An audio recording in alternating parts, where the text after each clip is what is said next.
Hello everyone, and welcome back to another session of Dark Souls PvP and another weapon showcase. This time I'm using yet another starting class weapon. I'm using the Mace. Now, I did a video with the Mace a long time ago, and I wasn't really sure if I wanted to do a showcase on it, but looking back on that video, it was just a montage of me using the Mace. I had Sunlight Blade on it. It was a long time ago. I mean, I was still using weapon buffs. Ugh. Anyway, point is, it was a long time ago, and I figured, I probably should actually talk about this thing. So here I am. Now, the Mace is a weapon I've really liked for a long time, and for a starting class weapon, this one is really good. Now, usually people underestimate the starting class weapons.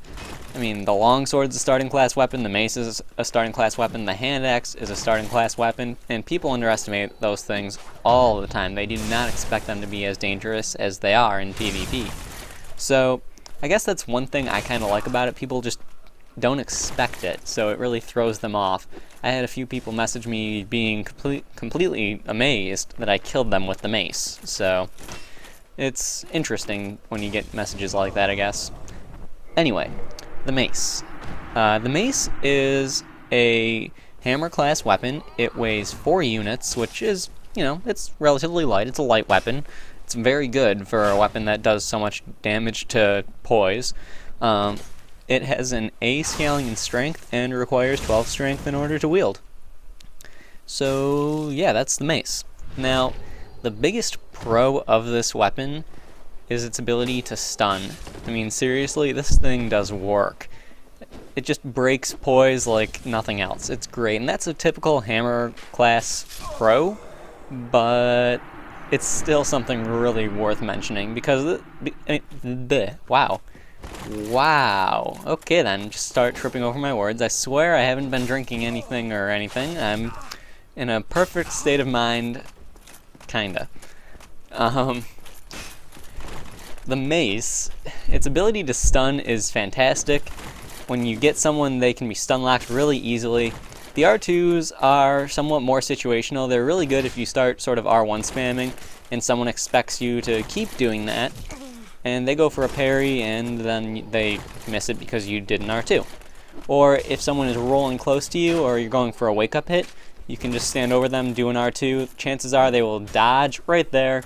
Everything makes sense at 2 in the morning. I was trying to turn around and do an unlocked swing with that R2, but I was pulling back on the wrong analog stick. And at the time I was wondering, why the hell am I not turning? Why the hell am I not turning? And then after the fight I realized what I did and felt stupid for it. But as I was saying, everything makes sense at 2 in the morning. So, moving on.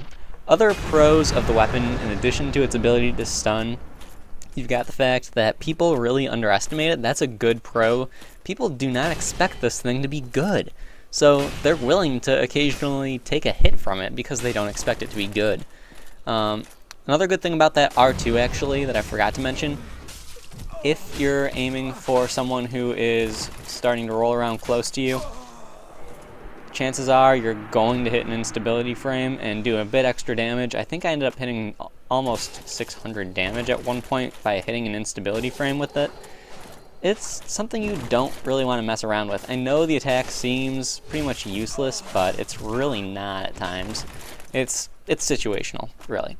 So, the cons of the weapon, I would have to say that the biggest con of this weapon would be the whiff animation when you miss.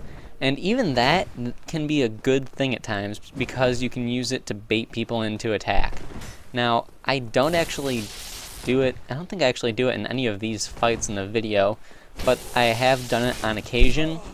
What you do, you one-hand the weapon, you go for the R2 when they're really far away, and when they come in close to hit you while you're in the whiff animation, you parry. And then they get parried, and then you riposte, and then that's that. Or, like a lot of other weapons in the game, the Zweihander, the Murakumo, you can do the R2 and then follow up with the second R2. People almost never expect that one coming either.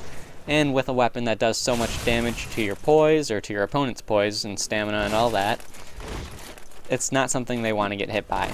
So really, this weapon has some cons. It's got that whiff animation, but you can take advantage of it. It has another con being its short reach, but, I mean, it's a hammer class weapon. You want to be in close with it, so that's not really that big of a deal, considering a lot of people like to stay in nice and tight.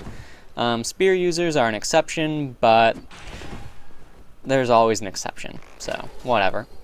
Anyway, this is the last fight. I am not going to recap everything just because it's so close to the end and I don't want to.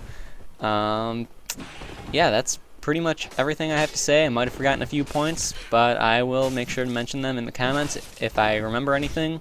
I hope you guys enjoyed the video, and I will see you next time.